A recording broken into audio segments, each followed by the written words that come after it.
Bonsoir à tous, je suis votre humble serviteur, Pasteur Joseph. Je viens faire suite à cette première vidéo que j'ai faite sur le témoignage de ma vie 20 ans plus tard. 20 ans plus tard, je disais dans la première partie de la vidéo que le Seigneur m'avait retiré d'une vie qui n'était pas bonne. Et avant de faire suite à cette première partie que nous avons déjà postée, que vous retrouverez sûrement d'ici demain ou après-demain, peu importe le jour que vous regarderez la vidéo, je tiens d'abord à souligner que si 20 ans plus tard, je me décide de mettre cela sur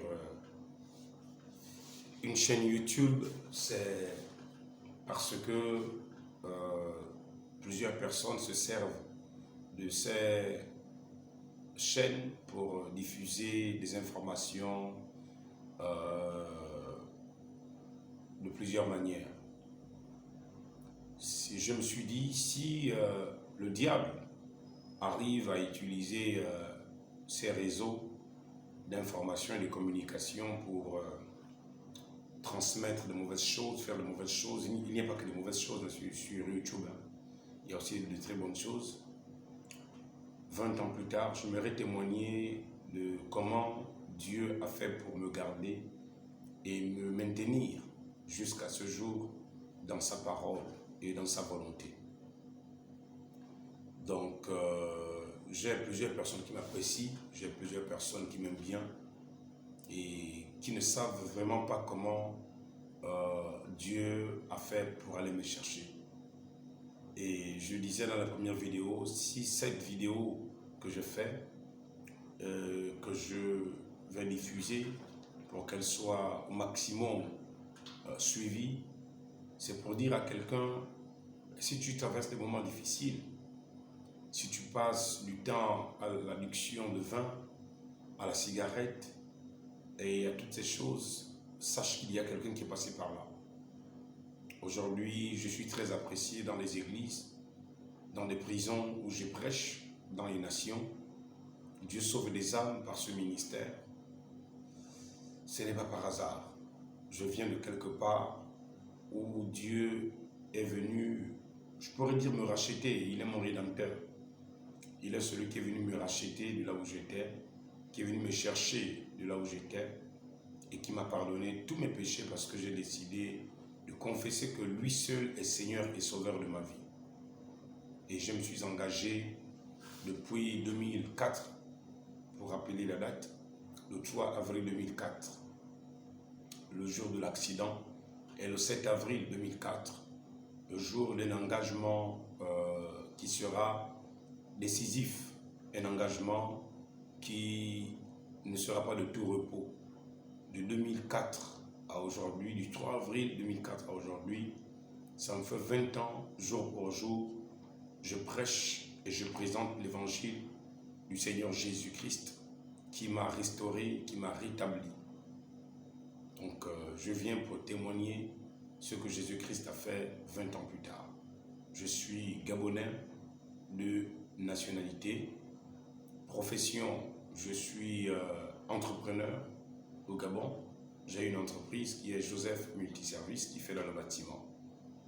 Et dans le ministère, je suis missionnaire à travers les nations, missionnaire international pour visiter les prisons des nations.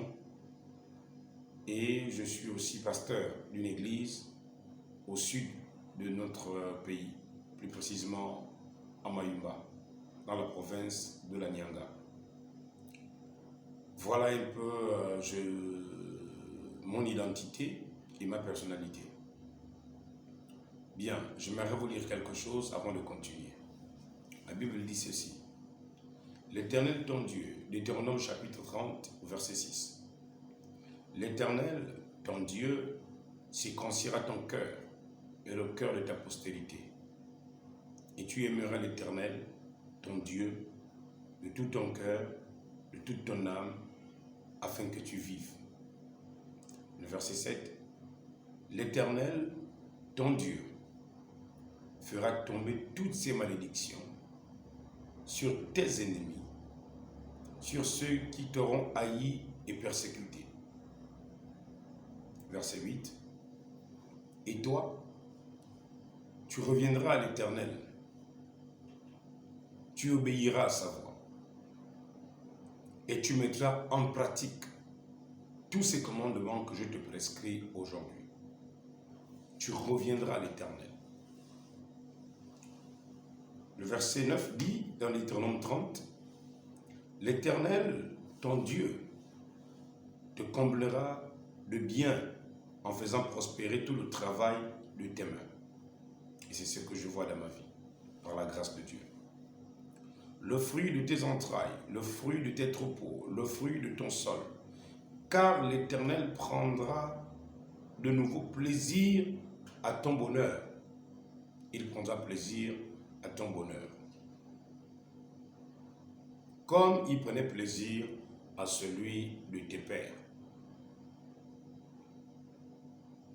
Verset 10. Lorsque tu obéiras à la voix de l'Éternel ton Dieu, en observant ses commandements et ses ordres écrits dans le livre de la loi, ce livre de la loi, lorsque tu reviendras à l'Éternel ton Dieu de tout ton cœur et de toute ton âme,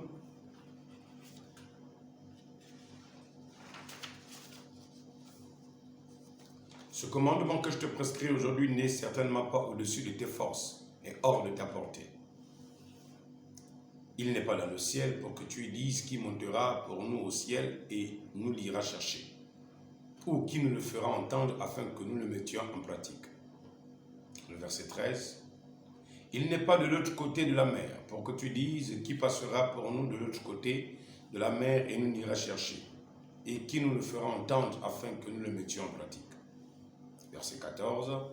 C'est une chose au contraire, qui est tout près de toi, dans ta bouche et dans ton cœur, afin que tu la mettes en pratique. Voici, je mets aujourd'hui devant toi la vie et le bien, la mort et le mal. Je te prescris aujourd'hui d'aimer l'Éternel ton Dieu et de marcher dans ses voies et d'observer ses commandements, ses lois et ses ordonnances, afin que tu vives et que tu multiplies, et que l'Éternel ton Dieu te bénisse dans le pays d'où tu vas entrer en possession. Vous allez remarquer une chose dans ce chapitre que je viens de lire. Moïse, le prophète, va parler à Israël qui s'était éloigné de l'Éternel. Moïse va demander au peuple de revenir à l'Éternel, de se réengager avec l'Éternel, de se repentir et de suivre les prescriptions et les ordonnances, les commandements de l'Éternel, qui sont la vie pour ceux qui les observent et qui sont une malédiction pour ceux qui les négligent. Donc je disais tantôt que je m'étais éloigné du Seigneur et il fallait revenir à l'Éternel. On dit quand tu reviendras à l'Éternel. Je vous disais que lorsque j'étais dans le monde, j'avais eu un emploi, c'était à Satram, et cet emploi ne me permettait pas d'aller à l'église. Non pas que ça m'empêchait ou j'étais empêché, que je travaillais 24 sur 24, non. Mais la jeunesse dans laquelle vous vivez aujourd'hui, pour ceux qui me suivront, qui n'ont pas encore accepté Jésus, était la même jeunesse que je vivais. Et je me disais tout bonnement, j'avais encore du temps devant moi et Jésus, je verrai à quel moment l'accepter. C'est par la suite qu'un accident va se produire dans ma vie et c'était le 3 avril 2004. Il était 11h et quelques minutes.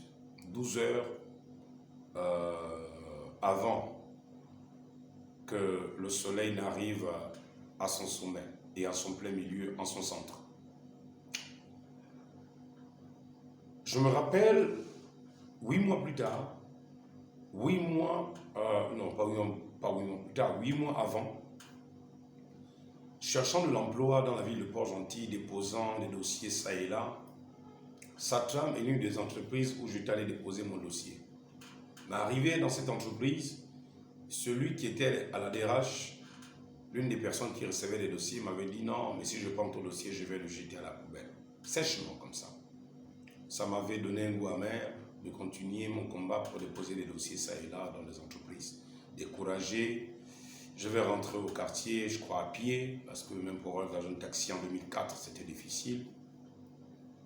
Mais je me rappelle que j'étais allé peindre, étant artiste peintre, décorateur, imprimeur et peintre bâtiment de profession, avant d'être pasteur. J'étais allé peindre dans la maison d'un Libanais, d'un Marocain. Et ce Marocain s'appelait M. Ibrahim Benjakouk. Je pense qu'il vit encore et il restait du côté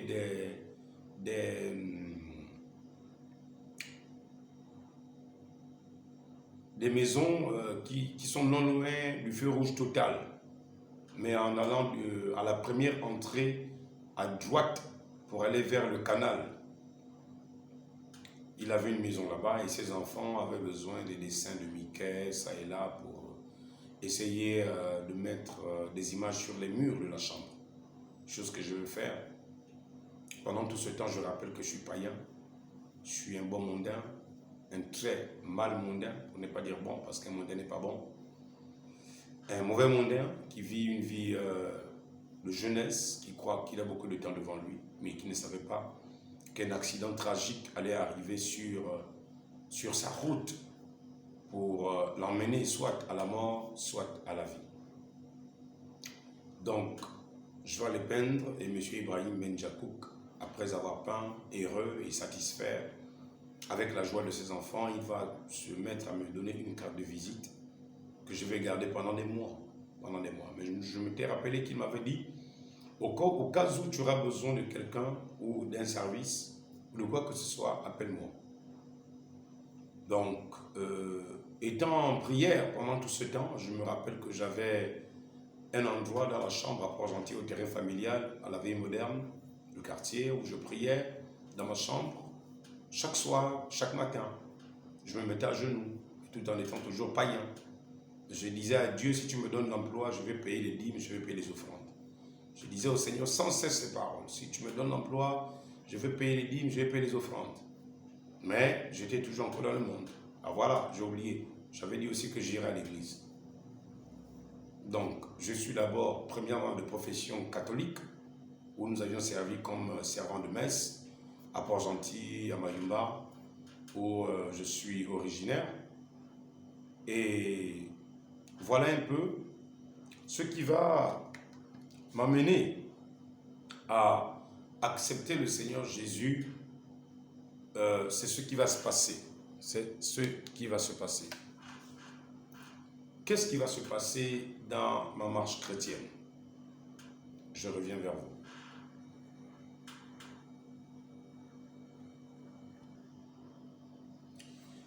Alors je disais, qu'est-ce qui va se passer dans cette marche chrétienne?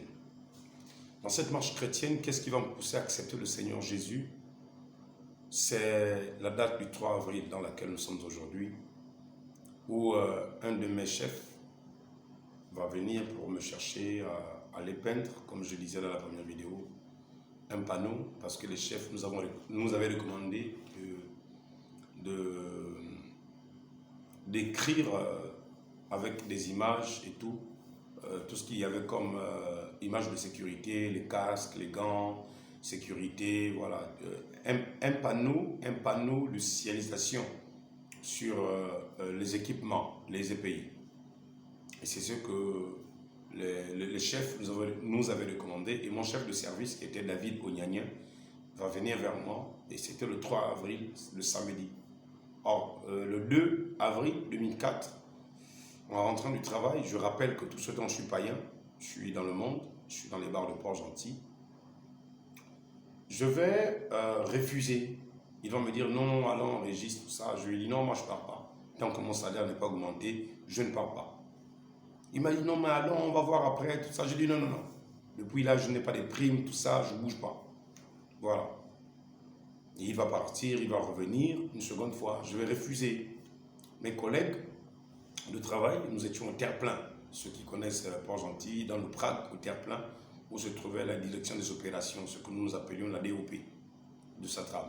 et qui avait pour directeur des opérations M. Mohamed Aïtila, à l'époque de M. Lassène et Hadji, qui étaient les têtes des entreprises.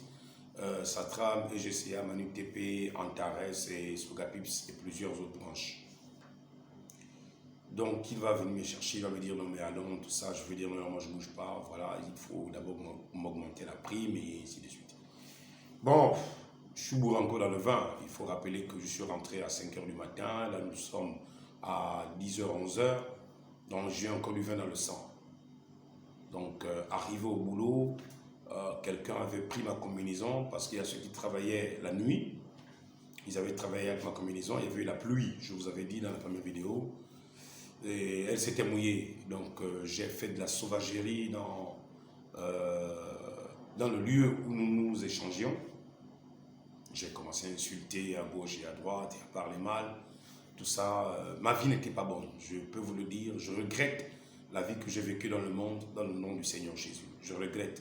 Et ici, quelqu'un de Satram, avec qui j'ai travaillé, avec qui j'ai ri, peut-être que j'ai insulté par inadvertance, parce que même quand nous montions dans les bus, j'étais l'une des personnes qui faisait beaucoup de comédie, beaucoup de moquerie, qui aimait les bagarres, qui aimait le vin, la cigarette. Et voilà, vraiment, je voudrais dire, j'aime toujours le dire, j'étais le premier des méchants de la terre. J'étais le premier des méchants de la terre et je ne méritais pas la grâce de Dieu. Si quelqu'un pouvait être sauvé, ce n'était pas moi. Il fallait que quelqu'un d'autre soit sauvé, mais pas moi, parce que je ne valais pas la peine. Je ne valais pas la peine. Voilà, et par la grâce de Dieu, la seconde fois, je vais aller vers mon chef. Je veux dire, chef, allons travailler. Il va me dire, non, je ne pars pas. Lui aussi, il va rentrer dans sa bulle de colère. Comme moi, j'étais rentré, après je suis sorti dans ma bulle de colère. Donc, la seconde fois, je vais repartir. Je dis, non, je suis désolé de mon comportement, écoute, allons travailler. C'est comme ça qu'on va travailler sur le panneau en question. Nous allons faire un panneau avec les insignes des EPI, portée, casque, équipement de sécurité, combinaison, machin, tout ça, voilà. Et vers 11 h, par la grâce de Dieu, voilà que nous allons mettre le panneau derrière le véhicule. Je rappelle que nous sommes le 3 avril 2004. Nous allons mettre le panneau derrière le véhicule. Le plus souvent, après avoir mis le panneau, il faut mettre une sangle. La sangle, pour ceux qui ne la connaissent pas, c'est une sorte de ceinture qu'on utilise pour appuyer le conteneur pour qu'il ne tombe pas. Ou encore les billes de Koumé. Vous voyez, il y a une forme de ceinture, voilà, qu'on met pour bloquer les colis. Donc, le chef va me dire, va prendre la sangle. Je vais dire non. Pour un compte plaquet de 18 mm d'épaisseur, de 2,5 m de longueur, on n'a pas besoin d'une sangle. Déjà, nous sortions seulement de Le Plague pour aller à Sogapips. Donc, ce n'était pas plus de 3-4 km. C'était quelques mètres. Et en termes de distance voiture, si on roulait même à 30 à l'heure, c'était en 10 minutes. 10 minutes, au moins 10 minutes, nous arrivions dans le lieu et nous pouvions coller le panneau. Mais les choses ne vont pas se passer comme prévu. Et ce jour-là, Dieu m'attendait sur la route du Nouveau Port à Port-Gentil. Ce jour-là, Dieu m'attendait. Dieu m'attendait. Donc le chef va me dire, non mais Régis, va prendre le panneau et embarque-le. Je vais l'embarquer, il va me dire, prends la sangle. Prends la sangle et il faut bloquer le contreplaquet pour ne pas qu'il, par le vent, qu'il parte en arrière. Je vais dire, non chef, c'est bon. Il va me dire, écoute, viens monter avec moi devant. Je veux lui dire, non, ce n'est pas nécessaire. Moi, je monte derrière. Je monte derrière. Un peu comme les jeunes là, qui montent derrière, qui sont juste à l'angle, à l'arrière du véhicule. Donc, j'étais monté derrière le véhicule et nous avions posé le contreplaquet. Je ne sais pas si je vais vous prendre comme ça. Disons, vous voyez ça, c'est l'avant du véhicule. Donc, mon chef est ici. Mon chef est ici. Le chauffeur est ici. Et le contreplaquet est posé ici comme ça. Le contreplaquet est posé comme ça. Voilà, à l'arrière du véhicule. Et nous sommes en train de rouler. Et moi, je suis juste ici. Moi, je suis juste ici, là, à l'angle. Je suis à cet angle-là, là, pick-up. Et voilà, c'est comme ça qu'on se met à rouler. Le contreplaqué, à une certaine distance, va quitter l'endroit où il était posé, à la tête du pick-up, et il va venir vers moi. Et comme moi, j'étais juste assis ici, à l'angle, j'étais juste à cet angle-là, c'est comme ça qu'un réflexe va me dire, regarde le contreplaqué. Mais le temps où je regardais le contreplaqué, c'était trop tard. Le contreplaqué m'a frappé, je suis tombé par la tête, le casque a sauté et je commençais à culbuter sur le goudron. Je commençais à culbuter sur le goudron, tourner. Alors le pick-up, lui, il est parti. Lorsqu'il est parti, là où j'ai su que c'était Dieu qui était derrière, c'est parce que ni le chauffeur, ni mon chef de service, David Onyanien, personne n'avait su que j'étais tombé. Personne. Ils se sont rendus compte de ça. C'est à une distance comme le PK5, pour ceux qui sont à Libreville, le PK5 au PK8, au feu rouge chaud. Pour ceux qui sont à Port-Gentil, c'est comme si vous quittiez Banco pour aller à Matanda. Ils vont se rendre compte qu'ils sont déjà à Matanda quand on leur dira, mais il y a Régis qui est tombé. Donc la distance quand même était longue de là où ils vont se rendre compte que j'étais tombé. Bon, vous qui êtes dans notre pays, je vais vous mettre ça en termes de minutes. De là où je vais tomber, de là où ils vont garer et qu'on va leur dire que je suis tombé, ça pouvait faire 5 minutes de distance. 5 minutes de distance. Donc disons à 500 mètres de là. C'est à 500 mètres de là, ou plus, qu'ils vont se rendre compte que je suis tombé. Donc le temps qu'ils vont revenir, c'était trop tard, parce qu'un autre véhicule de service m'avait déjà pris pour m'amener à la clinique. Mais avant de partir à la clinique, voilà ce qui est très important dans ma conversion. Lorsque le contreplaqué va me frapper, je vais commencer à culbuter sur le goudron. Je vais commencer à culbuter, tourner. Et je vais entendre une voix audible me dire, pendant que je suis en train de tourner dans ce tourbillon infernal où je veux m'agripper au goudron, sachant que le contreplaqué m'a frappé et il est passé. Et le véhicule sur lequel j'étais a continué et moi je suis tombé. Donc le véhicule continue, il ne sait pas que je suis tombé. Moi je tombe par la tête, donc j'aurais pu avoir un traumatisme crânien. Quand bien même le casque a amorti le choc, j'aurais pu avoir le cou brisé parce que je tombe, c'est de la tête. Je rappelle bien. Et je vais commencer à rouler au goudron. Rouler.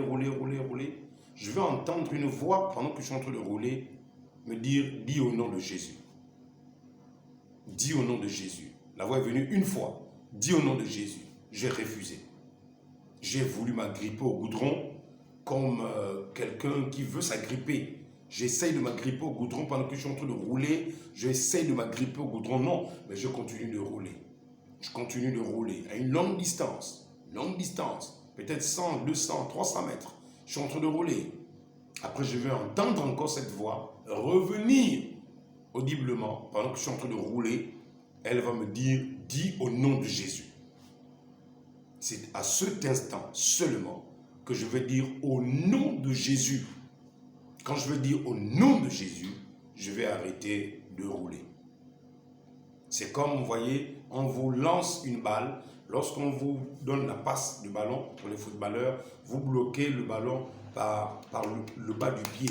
C'est comme si quelqu'un m'avait arrêté. C'est comme si j'étais une balle qui roulait et que on a fait une passe à quelqu'un et il a arrêté la balle. C'est ce qui s'était exactement passé. J'ai entendu des voix un peu partout et voilà. Et j'aimerais souligner quelque chose. Au Nouveau Port, à 11h, voire midi, les voitures se suivent à la quai Leu. À 11h, c'est le 3 avril. Les voitures se suivent. Mais ce jour-là, l'Éternel a retenu les véhicules, je pourrais dire depuis le carrefour où il y a, comment dire, le ranch, depuis le carrefour du ranch qui mène maintenant dans le Nouveau Port. Aucune voiture n'est venue pendant tout ce temps. Imaginez-vous un instant qu'une voiture ou des voitures venaient. Le contreplaqué aurait buté sur un des véhicules, un autre véhicule m'aurait ramassé. Donc j'aurais été écrasé, je serais mort, mais en pâte. Mais ce jour-là, c'était un jour où Dieu avait décidé de frapper quelqu'un qui avait promis de vivre sa vie pour Jésus, de payer ses dîmes et ses offrandes à l'église, mais qui allait les payer dans des bars et des boîtes de nuit et qui passait son temps dans une vie immonde et vagabonde. Et je pensais que c'était la vie. Et c'est ce que nous disions. Nous vivions la vie, mais c'était la mort. C'était la mort. Et je regrette encore tous ces moments. C'est pourquoi je n'ai pas honte de témoigner de mon passé, tel que je l'ai vécu, que je regrette au nom de Jésus-Christ. Donc, je vais me relever et je vais traverser la route. L'accident va se passer au Nouveau Port, juste où se trouve le magasin Bernabé. Et il y avait un endroit où nous achetions des croissants en face de Bernabé. C'est juste à cet endroit-là que l'accident va se produire. À cet endroit-là, je vais commencer à rouler pour continuer à culbuter jusqu'à ce que pour la première fois, une voix vient me dire « Dis au nom de Jésus », je ne prononce pas. Je continue de me débattre en tant que jeune garçon de 25 ans. Et la seconde fois, quand la voix revient, alors là, je saisis l'occasion et j'ai dit « Non, je ne peux plus continuer au nom de Jésus ». C'est comme ça que je vais me relever. Je vais entendre des voix dire « Traverse la route ». Je vais traverser la route. Je vais entendre des voix dire « Allonge-toi » pour éviter l'hémorragie. Je vais alors m'allonger. Un véhicule de Satram, pick-up, va me ramasser, m'amener à la clinique du littoral. En allant à la clinique du littoral vers la douane, ce qui est surprenant, c'est que le médecin, c'était un fan. Quand je vais arriver, bon, un fan, vous qui êtes dans notre pays, c'est une des ethnies au Gabon. C'est une des ethnies au Gabon. Et ce médecin va me dire, quand il va m'accueillir, on va lui dire comment j'ai failli mourir dans cet accident. Il va me poser une seule question. Comment tu as fait pour ne pas mourir? Et cette question m'a laissé perplexe. Cette question m'a un peu intrigué. Je me suis dit, mais comment il me pose la question de comment tu n'es pas mort? Alors j'avais mené un peu peur de la mort parce qu'à Satram, nous disions toujours qu'il y a des sacrifices qui sont faits, il y a des employés qui sont sacrifiés. Je me disais peut-être que c'était mon tour de mourir aussi. Vous voyez, donc j'avais très peur. Et quand la femme qui appartient à la clinique du littoral, une femme teint clair, celle qui appartient à la clinique, je ne sais pas si elle vit encore. Là, je suis maintenant dans la salle, je suis déjà interné. Je vais appeler ma maman pour dire que j'ai eu un accident, qu'elle ne va pas croire, jusqu'à ce qu'elle arrive. Et elle va m'amener le petit Nouveau Testament, que je veux commencer à lire la Bible, je veux commencer à me repentir. Et quand la femme qui appartient à la clinique va venir après, elle va me poser la même question que le médecin. Comment tu as fait pour ne pas mourir, jeune homme? Alors là, ça va m'interpeller. C'est là où je veux comprendre que, en réalité, les deux questions me renvoient à un seul fait. Si je n'avais pas saisi de prononcer le nom de Jésus, je serais mort. Je serais mort. C'est pourquoi certaines personnes de sa femme disaient que j'étais mort dans l'accident. Parce que quand on va les raconter ce qui s'est passé, pour eux, ils étaient convaincus que j'étais mort. Donc, comme j'avais fait un mois de convalescence parce que la cheville était cassée, le visage déchiré, blessé de partout, les poumons pourris déjà, non pas à cause de l'accident, mais à cause du fait que je buvais beaucoup, je fumais beaucoup. Quand j'arrive à la clinique Polygamba le 7 avril, quand le médecin de la clinique va me mener à Polygamba, à l'époque Polygamba, c'est un des hôpitaux de Port-Gentil qui était quand même réputé avoir des très bonnes machines pour faire des bons examens. Arrivé là-bas, c'est comme ça que on va m'allonger, on va me mettre un liquide gluant, me faire une échographie, on va découvrir mes poumons pourris et le foie pourri. Et le médecin de Polygamba va appeler le médecin de la clinique, moi je serai toujours allongé, nous sommes dans la salle, ils vont se parler les deux avec des voix douces.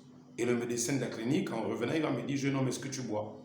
Bon, moi je ne sais pas de quoi les gars ont parlé, moi je vais nier, j'ai dit non, je ne bois pas. Est-ce que tu fumes? J'ai dit moi je ne fume pas. Mais le médecin va me dire, non, non, non. Nous avons 2 radios, tes poumons sont pourris, ton foie est pourri, tu n'as que quelques mois à vivre. Waouh! Alors là, je vais me dire, ouais, c'est fort. Quelques mois à vivre? Je dis non. Seigneur, alors je vais décider de donner ma vie au Seigneur Jésus. C'est ce que je vais faire alors. En sortant de Polygamba, en repartant à la clinique, on va faire un examen. Ils vont me mettre le plâtre sur le pied gauche. Mais comme quand je me douchais, l'eau rentrait dans le plâtre, j'ai enlevé le plâtre. J'ai défait tout le plâtre. En repartant voir le médecin, je vais l'expliquer. Le médecin va me chasser complètement de la clinique. Il va me dire, je ne veux plus te voir. Je suis à l'abandon. J'ai des poumons pourris, j'ai le foie pourri, j'ai une cheville gauche cassée, j'ai un visage lacéré. C'est de là où je vais faire le pacte avec Dieu. C'est là où je vais dire à Jésus, tu me guéris la cheville, tu me guéris les poumons, tu me guéris le foie, tu enlèves les blessures sur mon visage, que l'on ne considère jamais que j'ai été blessé. Je promets de te servir et je vais démissionner du travail. Ça, j'ai fait ce vœu le 7 avril 2004 dans ma chambre. Quand je vais sortir de la clinique, je crois 4 jours plus tard, parce que je rentre le 3, je quitte la clinique le 7. C'est ainsi que j'accepte le Seigneur Jésus et je fais la promesse à Dieu de servir son nom et de prêcher sa parole partout où il voudra que je prêche son nom. Donc de 2004 à aujourd'hui, ça me fait 20 ans, jour pour jour, que je sers le Seigneur. D'Abidjan à Brazzaville, à Kinshasa, au Gabon et partout.